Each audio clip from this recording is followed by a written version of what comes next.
The Fed and the Salvador Dali Effect by Dante Bayona, and audio Mises Daily, narrated by Alan Davis.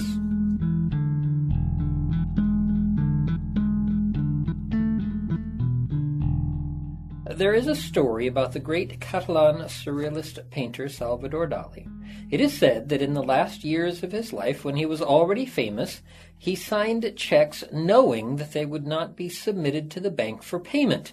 Rather, after partying with his friends and consuming the most expensive items the restaurants had to offer, he would ask for the bill, pull out one of his checks, write the amount, and sign it. Before handing over the check, he quickly turned it around, made a drawing on the back, and autographed it. Dali knew the owner of the restaurant would not cash the check, but keep it, put it in a frame, and display it in the most prominent place in the restaurant, an original Dali.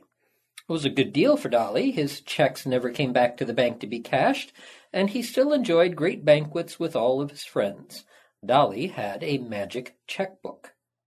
But what would have happened if one day art collectors concluded that Dali's work really did not capture the essence of surrealism, and therefore that his art was not of great value?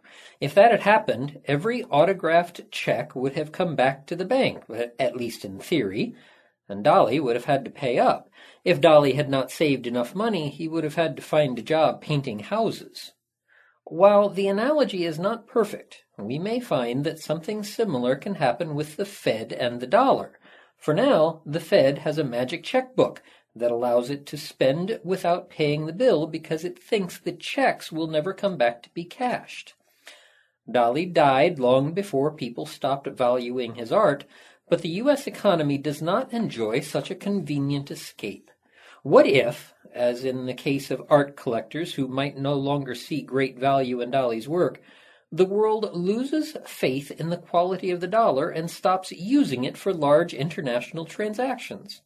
If that happens, in the same way Dali would have had to pay his bills, the U.S. would also have to make good on the checks it signed. Would the U.S. be able to pay its checks with more checks? Since each country has its own currency, every central bank around the world has to print more of its national currency to buy the excess of dollars entering the country whenever the U.S. expands its money supply. Thus, in the 1970s, in the wake of the Nixon shock, members of OPEC accused the U.S. of exporting inflation. Recall that during the mid-1960s, the U.S. Central Bank was financing a war in Vietnam as well as funding Lyndon B. Johnson's programs of the Great Society that would supposedly eliminate poverty.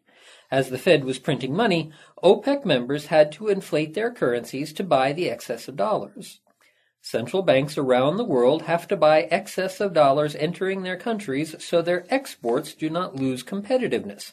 Thus, a double inflation is imposed on every country in the world, one created by its own domestic central bank because all central banks inflate on their own, and another created by the U.S. Central Bank.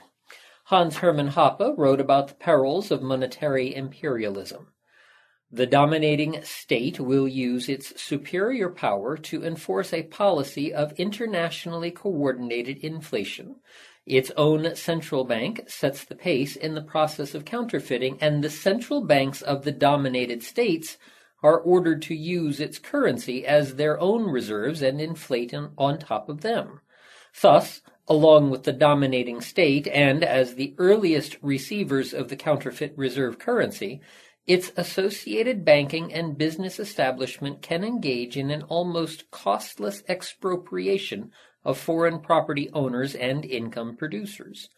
A double layer of exploitation of a foreign state and a foreign elite on top of a national state and elite is imposed on the exploited class in the dominated territories, causing prolonged economic dependency on and relative economic stagnation in comparison with the dominant nation.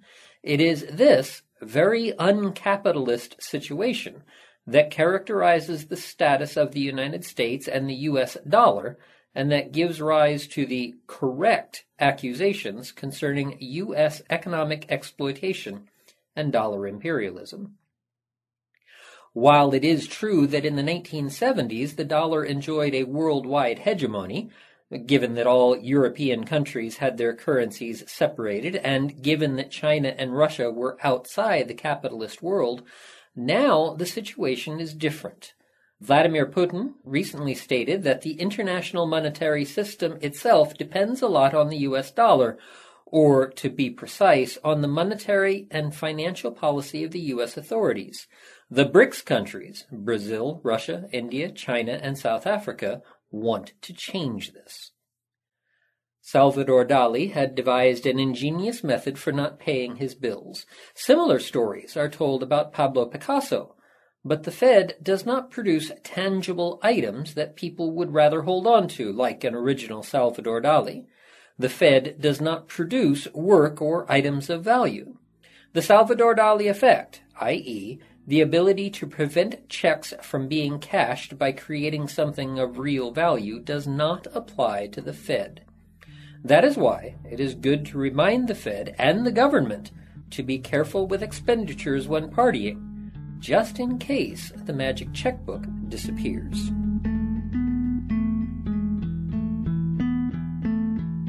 The Mises Institute hopes you have enjoyed this audio Mises Daily. For a world of free market literature, media, and discussion, please visit Mises.org.